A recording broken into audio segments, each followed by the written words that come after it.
Okay, I'm supposed to make a video like once a week about my life and everything, and I will say that Angelina Ballerina has been trying everything to get me to disobey the Gale commandments. In September, she broke my vacuum cleaner, and I didn't even need to pray about whether to buy another vacuum cleaner because one thing about the Gale commandments is I know that Jesus would not give me the Gale commandments if I was not able to obey them. So if some obstacle comes up in my life that makes it so I can't obey one of the Gale commandments, and one of them is to vacuum every day. So I knew without a doubt that Jesus wanted me to buy a new vacuum cleaner. So I went to Walmart and just bought me a $50 Bissell vacuum cleaner.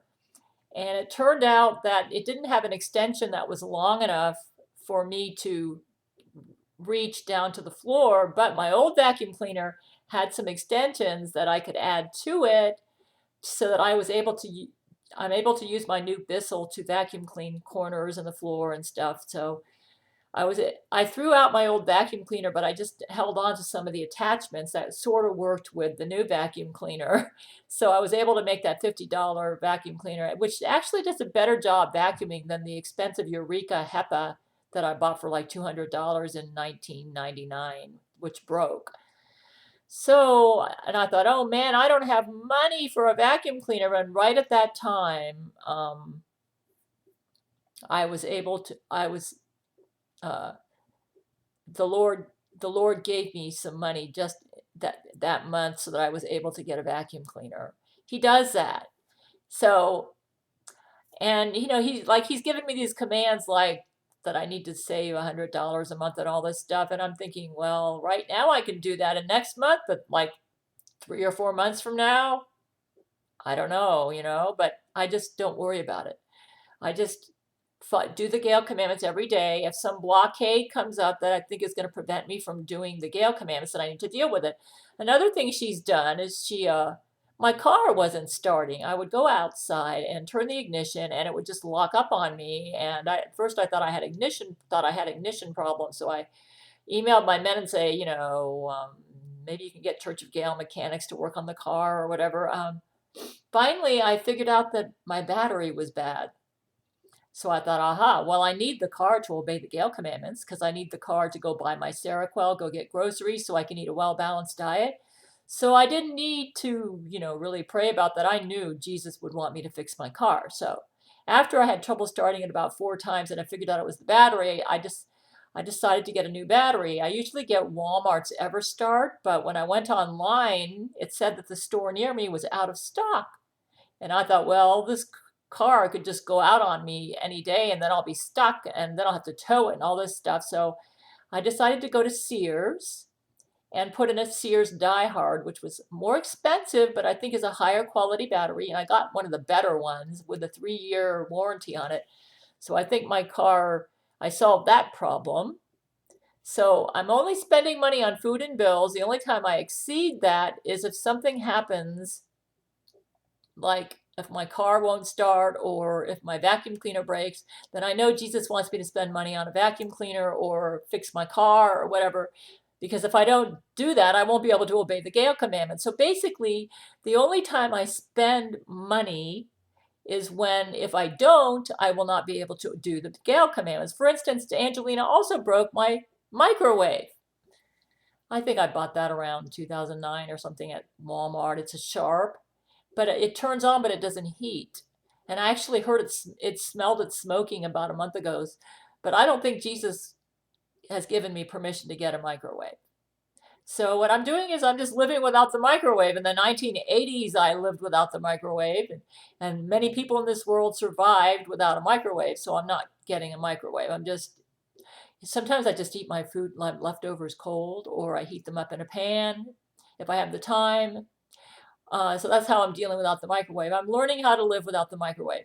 My television set the sound is good. This is a 2001 television set. Yeah, 2001 television set, which my mother bought for me in 2001 when I lived in Tallahassee. And it's been a nice little set. It has excellent sound, stereo sound, but the picture's kind of crappy and it looks like a white films over picture. But Jesus said, well, Gail, lots of missionaries get along without television sets. So he hasn't given me permission to buy a new television set. So I haven't spent money on that. Well, I did at first. And then Jesus said, Gail, you need to return the television. I bought an Insignia television from Best Buy. And he said, Gail, that's disobedience, only food and bills. So bills would mean any money that I have to spend, where if I don't spend the money, I would not be able to do the Gail commandments.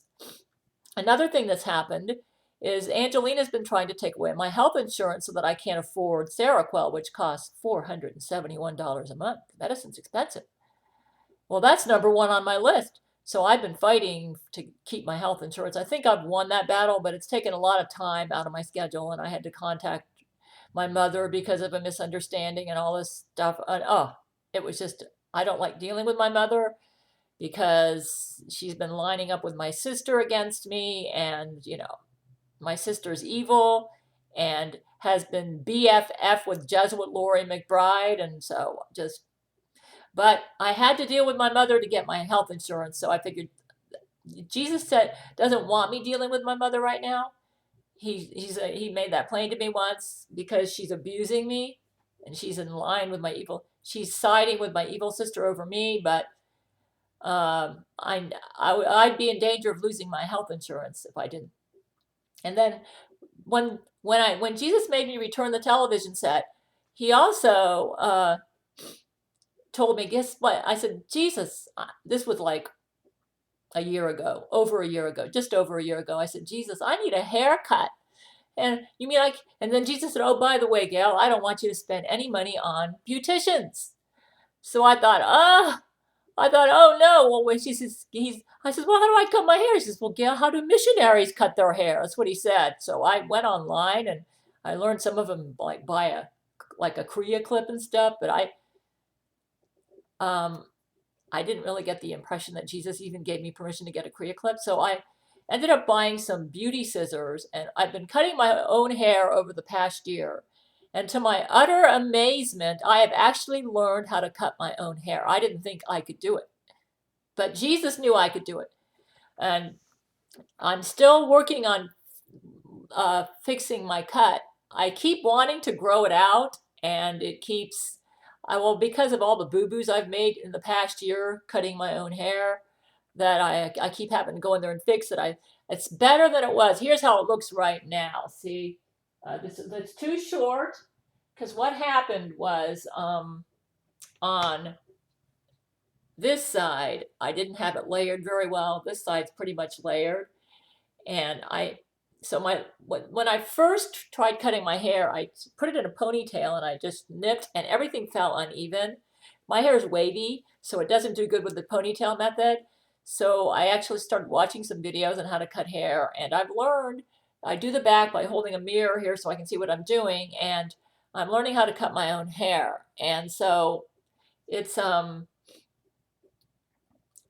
I'm pretty respectable at doing it. So I almost have my hair where I want it. The only thing is it's too short, but I keep having to fix like mistakes in my layering, or mistakes, mostly mistakes in layering. It's kind of hard to layer your hair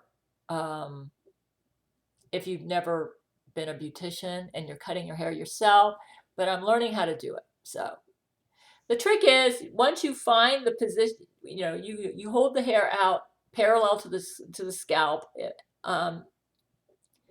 when you're cutting, when you're layering, but how the layers fall and all that. Anyways, I've learned how to do that, so I haven't spent any. I do buy my own hair color from Sally Beauty. It's the Age Beautiful brand, and I also buy their generic shampoos. But he doesn't mind me spending money on makeup, because I don't spend a lot of money on makeup or on hair coloring or shampoo and creamers, because obviously he wants me to bathe every day, and I can't do that unless I get shampoo and creamers. As far as hair coloring, I think he considers that like makeup. He doesn't want me to go to a beautician and have them do it, but I've been coloring my own hair since 2001. My mother's a beautician, and she taught me how to do it, though she never taught me how to cut my own hair. Though she's a beautician, and when I saw her about a week ago, I asked her how she layered my hair, and she says, "Oh, Gail, I've never layered your hair." She said it might have looked like it because I just kind of cut it like this because you had an angled line. It might have looked like layers. And she told me, she said, "Well, you did a good job cutting your hair, Gail, but you need to let it grow." And I said, "Yeah, I know. I'm not good at this, and I just have to let it, you know, grow out." So I let it grow out, and then when something sticks out and it's uneven, I go in there and fix it. And I'm still fixing things. Like I've got one section here that's too short and it's got to grow out right here. I got one layer here that's a little too short, but I had to do that because I had to make all the layers kind of fall and right because I was still fixing boo-boos from earlier.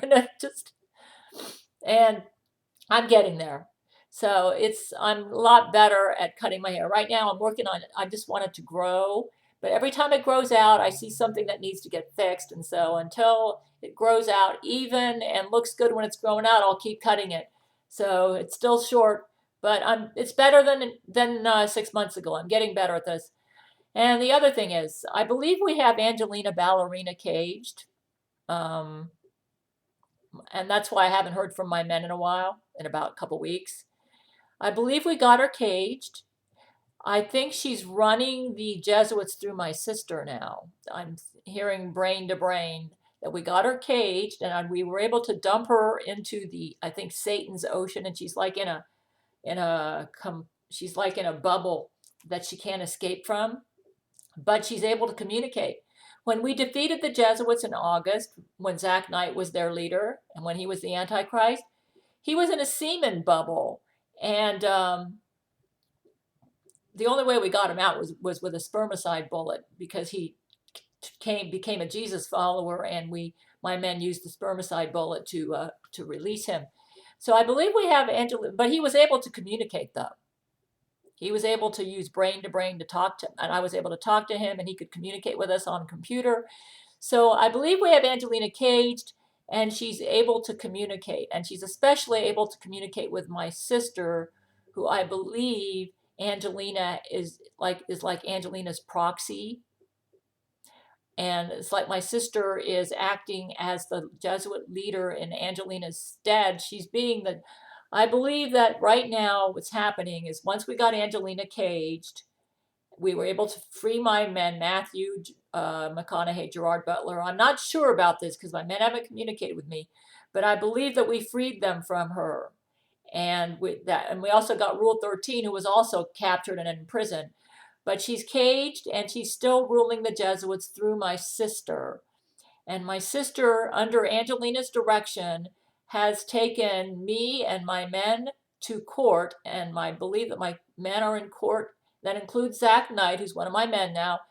And she's claiming now my Gail shield is starting. Now that we got her caged, the Gail shield is starting to kill off Jesuits again, like it did back in June, July, and August when Zach Knight was the Jesuits. Apparently, because of the way we have her caged, she's lost her power to keep the Jesuits alive on Earth. Now my Gail shield is taking them out. And she's instructed Sandra, my sister, to take me and my men to court, claiming that I am insane. Therefore, I'm not eligible to be the U.S. president. And also, they need to study me, they claim, to find out a way to take down the Gail shield so the Jesuits can stay alive. They're saying the Jesuits don't deserve to die because they haven't done anything to me. In other words, they're lying. They're saying that Zach Knight is part of the plot. So that's just a bunch of baloney. And my next book is going to be going into the story of Zach Knight and Rule 13. So while my men are defending me in court and stating that I need to stay on Seroquel, that I'm not crazy, that the Gail shield is justified to take them out because they threaten my life and they're a threat to the peace on planet Earth. They're very evil. I mean, Angelina Ballerina was raping people. So I'm now working on the book, The Antichrist and Gail and Rule 13. And it's a story about Zach Knight, who got resurrected from hell as the Antichrist after he died, on the condition that he be the Antichrist and he not have true love in his life. And then he finds true love and he has to choose between that and being the Antichrist.